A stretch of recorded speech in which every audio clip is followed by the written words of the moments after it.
വളരെ വേദനിപ്പിക്കുന്ന ഒരു കാഴ്ച തന്നെയാണിത്. അഹമ്മദാബാദിലെ കഴിഞ്ഞ ദിവസമുണ്ടായ വിമാന അപകടം ഏറെ സങ്കടത്തോടെയാണ് ഓരോ മനുഷ്യരും കേട്ടറിഞ്ഞത്. ആ ഫ്ലൈറ്റിൽ 230ഓളം വരുന്ന യാത്രക്കാരും 12 ക്യാബിൻ ക്രൂസുമായിരുന്നു ഉണ്ടായിരുന്നത്.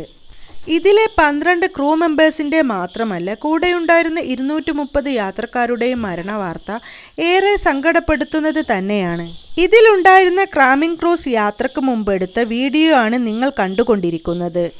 വളരെ സന്തോഷത്തോടെ തൻ്റെ ജീവിതത്തിലെ ഓരോ പടിയും മുന്നോട്ട് കൊണ്ടുപോകാൻ ശ്രമിക്കുന്ന, തൻ്റെ ജോലിയോട് സന്തോഷത്തോടെ ആത്മാർത്ഥത പുലർത്തുന്ന 12 ക്രൂ മെമ്പേഴ്സിൻ്റെ മരണവാർത്ത ഏറെ സങ്കടപ്പെടുത്തുന്നതാണ്.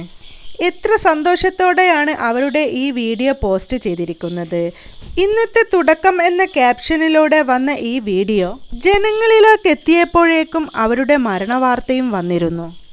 ഓരോ യാത്രയിലും ഓരോ ഓർമ്മകളാണ്. നിരവധി പ്രതീക്ഷകളുമായാണ് ഓരോ ക്രൂ മെമ്പേഴ്സും യാത്രക്കൊരുങ്ങുന്നത്.